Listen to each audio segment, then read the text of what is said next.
ప్రశాంతత. ఏం దడ ఆయాసం ఉండదు. అరే రే రే వాడు పోయాడు మించిపోయాడు, అరే రే ఈడిపోయాడు మించిపోయాడు అనే ఓ అనేది ఉండదు. పెను తుఫానులో నాదు ప్రశాంతత, నా వేదనలో దివ్యాదరణ. పెను తుఫానులో నాదు ప్రశాంతత, నా వేదనలో దివ్యాదరణ. అబ్బా ఎంత హాయిగా ఉంటాడో దేవుణ్ణి కలిగి ఉన్నాడు. ఎందుకంటే వీడు హడావుడి పడితే దేవుడు ఊరు కూడా ఏందిరా వాడు పోయాడు ఈడిపోయాడు ముందు పోయాడు అనేది గందరగోళం అవుతున్నాయిరా. ఏం లేదు ప్రభా, వాళ్ళందరూ ఫస్ట్ క్లాస్లో పాస్ అయ్యారు ప్రభా, నేనేంది ప్రభా ఎట్లా అయిపోయాను ప్రభా. ఏమిటి తండ్రి ఇది? వాళ్ళందరూ ఏమో కోట్లు కోట్లు సంపాదిస్తున్నారు ప్రభా, నేనేది అప్పుల పాలైపోతున్నా ప్రభా. అయ్యో వాడేమో బిల్డింగ్ మీద బిల్డింగ్ కడుతున్నాడు ప్రభా, నేను ఉన్నాయి అమ్ముకోవడానికి బేరం పెట్టుకునే పరిస్థితి వచ్చింది తండ్రి. ఏమిటి నాయనా ఈ పరిస్థితి? స్తోత్రం. పెద్దగా చెప్పండి. ఒకసారి ఆలోచించండి. ఇలా మనం టెన్షన్ పడుతున్నాం అనుకో, దేవుణ్ణి ఎరిగిన మనం, వినండి బాగా, దేవుణ్ణి ఎరిగిన మనం ప్రెజర్ అవుతుంటే దేవుడు ఏం మాట్లాడతాడో తెలుసా? నా కుమారుడా ప్రసంగి గ్రంథం చదువు నాయన అంటాడు. అర్థమైందా? ప్రశాంతత కోసం ప్రసంగి చదువుకోరా అంటాడు.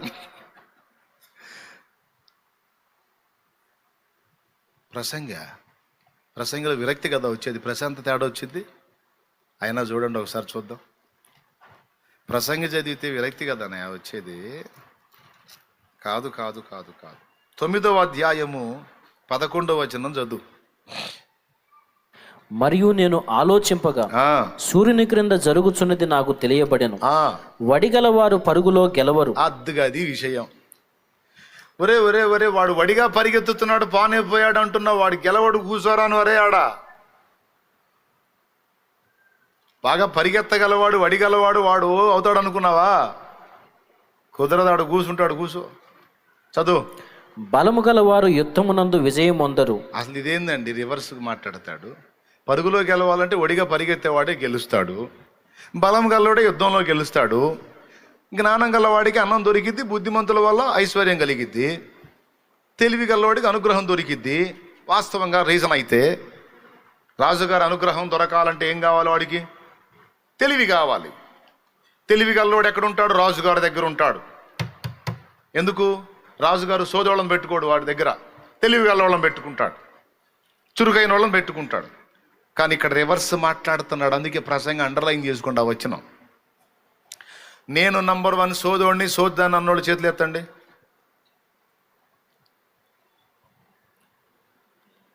కొంతమంది చేతులు ఎత్తట్ల. మేధావులా మీరు? అంటే తెలివి తక్కువ వాళ్ళు కాదా? జ్ఞానవంతులా? మరి ఎత్తు చెయ్యి. ఏంది మరి? తిక్కల దానివా కాదా అన్న? నా దగ్గర కూడా తిక్కలతనం ఉందన్నాను. అంటే నేను మొరట భాష సోదాన్ని అంటే అర్థం ఏంటంటే తిక్కల మైండ్ అని. చేతులు ఎత్తండి మరి.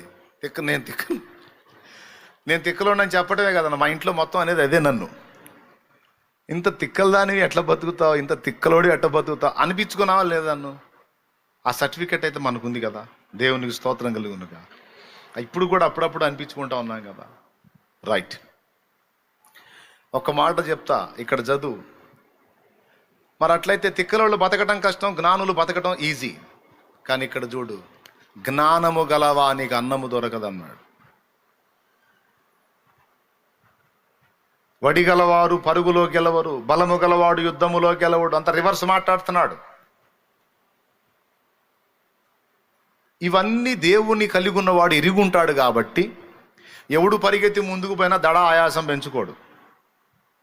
దేవునికి స్తోత్రం. 2009వ సంవత్సరంలో కొంతమంది నాతో మాట్లాడారు. నువ్వు కూడా శుభ్రంగా శుభవార్త ఆరాధనలోనూ చెప్పొచ్చుగా, శుభవార్తలోనూ ఆరాధనలోనూ చెప్పొచ్చు కదా, ఏమండి స్లాట్కు ఒక 10 ఏళ్ళు కట్టుకొని దేవుని వాక్యం చెప్పొచ్చు కదా అన్నాడు. నేను ప్రార్థన చేశా, దేవుడు సైలెంట్ అన్నాడు, సైలెన్స్ అన్నాడు. ఓకే ప్రభువా అన్నాడు. వాళ్ళని వీళ్ళని చూసి వాళ్ళలాగా వీళ్ళలాగా ఏదో అయిపోవాలి, ఏదో కావాలని అనుకోవద్దు బేట. ప్రతి దానికి ఒక సమయము గలదు. నీ సమయం వచ్చినప్పుడు నేను సహా నిన్ను వాడుకుంటా. ఇప్పుడు వాడబడుతున్న వాళ్ళు వాడబడని, నీకు నిర్ణయించిన నిర్ణయ కాలం ముందు నిన్ను సహా వాడుకుంటా.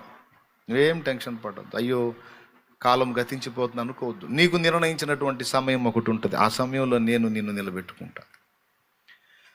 పరిగెత్తుతున్న వారిని చూసి నువ్వేం హడావుడి పడొద్దు, గందరగోళం కావద్దు. వస్త్రములు ప్రశాంతంగా ఉండు అంటే ఇక వదిలేసా,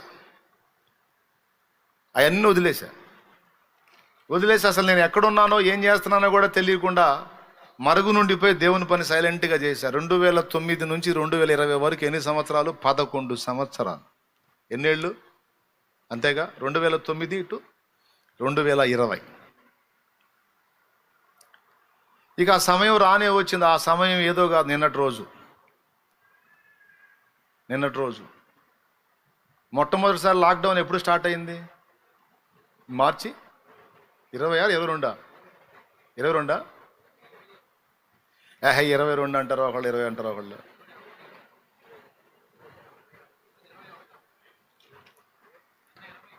మనోడు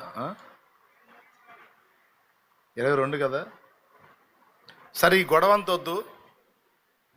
2020వ సంవత్సరం మార్చి నెల ఆదివారం 20 వచ్చిందా, 22 వచ్చిందా, 21 వచ్చిందా ఒక్కసారి చూడండి. 20గా చూడు, సెల్ ఫోన్లో చూడండి. డేట్ కొడితే వెనక్కి కొడితే వచ్చిద్ది, ఈజీగా వచ్చేసిద్ది. చూడండి, 20గా రైట్. ఆదివారం వచ్చిందా? రైట్. అప్పుడు మొట్టమొదటి లైవ్ ఓపెన్ చేశాడు దేవుడు. కరెక్ట్గా నిన్నటిగా 5 సంవత్సరాలు. దేవునికి స్తోత్రం. నిన్నటికి అది 5 ఏళ్ళు. 22 20 సోదరి? 22 కదా, 22 కదా. అట్లయితే రేపుటికి 22 ఆదివారం వచ్చింది కదా. మనకి మెమొరీ, దేవుడు మంచి మెమొరీ ఇచ్చాడు మనకి. నిన్నటి రోజు అంటారు కాదు, రేపటి రోజు 22 ఆదివారం వచ్చింది. అది ఫస్ట్ లైవ్. దేవునికి స్తోత్రం. రేపటికి కరెక్ట్గా రేపటి రోజుకి 5 సంవత్సరాలు. అంటే దాదాపు 11 సంవత్సరాలు వెయిట్ చేయించాడు. నేను పబ్లిక్లో కనపడి పబ్లిక్లో అందరికీ దేవుని వర్తమానాన్ని పంపిణీ చేయడానికి 11 ఏళ్ళు బ్రేక్ కొట్టాడు. ఆగు. ఇక వాళ్ళు పరిగెత్తారు. 20 శుక్రవారం 20, సండే 22 కదా. నేనే కరెక్ట్ తీసారా?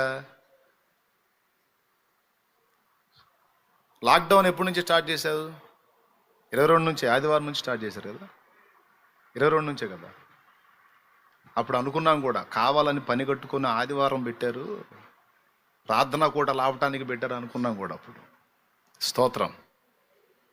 సరే 20 పెట్టాడు, 22 పెట్టాడు. సరే 20 పెట్టాడు అనుకోండి లాక్డౌన్, 22 ఆదివారం వచ్చింది ఫస్ట్ లైవ్ అనుకోండి. పోనీ మీకేసాం పో, ప్రశాంతంగా ఉండండి, ఊపిరి పీల్చుకోండి. దేవునికి స్తోత్రం. నిద్ర వచ్చిన వాళ్ళు గట్టి స్తోత్రం చెప్పండి. మెలకుతున్న వాళ్ళు చెప్పండి. రైట్. బుక్ అవ్వకుండా జాగ్రత్త పడు, చురుగ్గా ఉండండి. సరే 20 లాక్డౌన్ అనుకోండి, 22 ఆదివారం వచ్చింది, లైవ్ ఇచ్చామనుకోండి. అది కరెక్ట్గా రేపటి రోజుకి 5 సంవత్సరాలు. ఈ 5 సంవత్సరాల్లో అంతకుముందు 11 సంవత్సరాల్లో కొంతమంది సహోదరులు ఎంత పని చేశారో దానికి డబలు ఇటు సంఘపరంగా జరిగింది, సంఘాల పరంగా జరిగింది. ఇప్పుడు సువార్త పరంగా కూడా విస్తారంగా దానికి డబలు జరిగేటట్టు దేవుడు. అతిశయోక్తిగా హెచ్చుల కోసం చెప్పట్లా నేను, జస్ట్ మీకు ప్రోత్సాహం కోసం చెప్తున్నాను. నేను కొంతమంది వెనకబడ్డామని ఫీల్ అవుతుంటారు కదా జీవితంలో. కొన్ని పరిస్థితులను చూసుకొని నీకంటే ఒకడు వెనకోడు ముందుకు వెళ్ళిపోయాడు, నువ్వు వెనకబడ్డావు, ఫీల్ అవుతూ ఉంటావు. వాడు ఎందుకు అట్లా వెళ్ళిపోతున్నాడు, నేనేంది ఇట్లా అయిపోతున్నాను. నువ్వేం టెన్షన్ పడాల్సిన అవసరం లేదు. నీ టైం ఒకటి ఉంటుంది. దేవుడు నీ తల ఎత్తే టైం ఒకటి ఉంటుంది. దేవుడు నిన్ను వాడుకునే టైం ఒకటి ఉంటుంది. నిన్ను ఆశీర్వదించే టైం ఒకటి ఉంటుంది. ఎందుకంటే ఎప్పుడు ఎవరిని ఎక్కడ ఎలా బ్లెస్ చేయాలో, ఆశీర్వదించాలో, వర్ధిల్లా చేయాలో, ఎప్పుడు ఎక్కడ ఎవరికి ఏ సహాయం ఎలా అందేటట్టు చేయాలో నా తండ్రికి బాగా తెలుసు. కొట్ట గట్టి కొట్టు, నా మీద కొట్టు. అది అందుకే ఆయన ఉంటాడు, మనకు తోడై ఉంటాడు కదా. మనం దడపడతంటే దడపడనీడు. ప్రవ్వా అంతా వెళ్ళిపోతున్నారు ప్రవ్వా, వెళ్ళిపోతున్నారు ప్రభు. ఎక్కడికి పోయేది, ఎక్కడికి పోయేది? పోని పరిగెత్తని. వడిగా పరిగెత్తువారు పరుగు పందెమందు గెలవరు అంటాడు.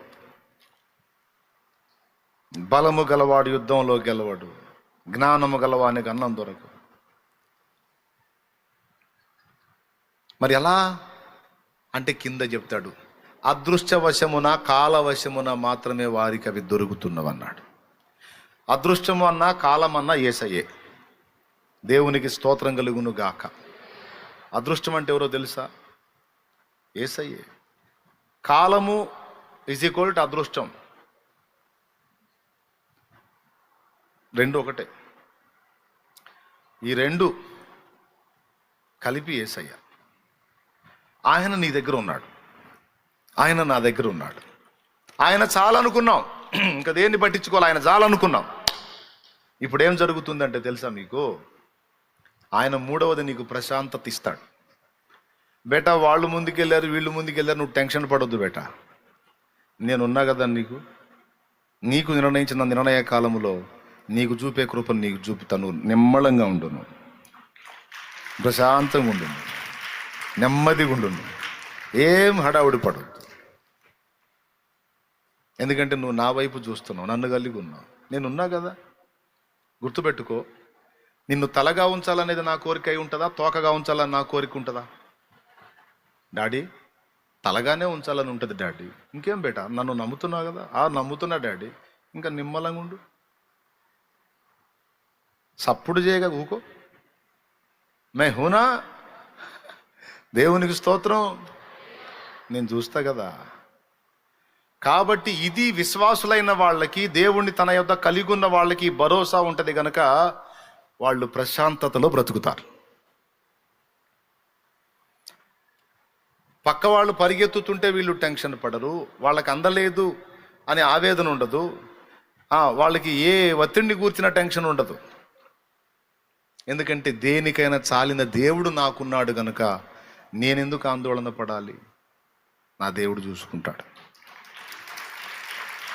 కాసేపు కూసేపు మంచం మీద అటు ఇటు దొల్లి ఆలోచించినా చివరికి మనం ఫైనల్గా వచ్చే డెసిషన్ అయితే అదే. నిద్రపట్టక ఎట్ట చేయాలని కాసేపు ఆలోచించినా, ఏం చేసినా కాసేపు ఆలోచించినా ఇంకా మనం ఏం చించలేమన్న సంగతి మనకు అర్థమైపోయి ఏదైనా ఆయన చేయాల్సిందే అని ఆలోచించడం మానేసి ప్రభువా నీ చేతికి అప్పగిస్తున్నా అంటేనే హాయిగా నిద్రపట్టిద్ది. అప్పచెబితే నిద్రపోతాం. కానీ వాళ్ళకి దేవుడు గాక సిరిని తమ యొద్ద కలిగి ఉన్న వాళ్ళకి ఈ ప్రశాంతత ఉండదు. కావాలంటే వాళ్ళ ముఖాలు చూడండి, ఎప్పుడు ఆందోళనలో ఉంటాయి వాళ్ళ ఫేసులు.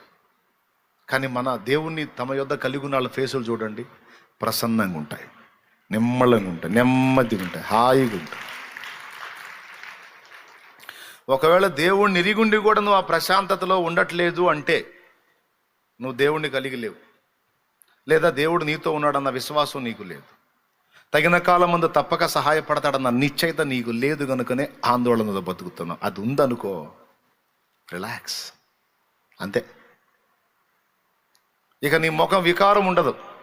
ఎప్పుడన్నా చూడు కళలాడుతూ ఉంటావు నువ్వు. ఎదుటోళ్ళు చూసి కుళ్ళుకోవాల్సిందే నిన్ను. ఏంటి సిస్టర్ ఎప్పుడు చూసినా హ్యాపీగా ఉంటావు, ఏంటి అసలు ఎప్పుడు నవ్వుతానే ఉంటావు, కళగా ఉంటావు, ఎదుటోళ్ళని ధైర్యపరుస్తూ ఉంటావు, ఎప్పుడు ఖుషీగా ఉంటావు, ఏంటి అసలు నువ్వు అంటే అదొక రహస్యం ఉందిలే అని చెప్పు.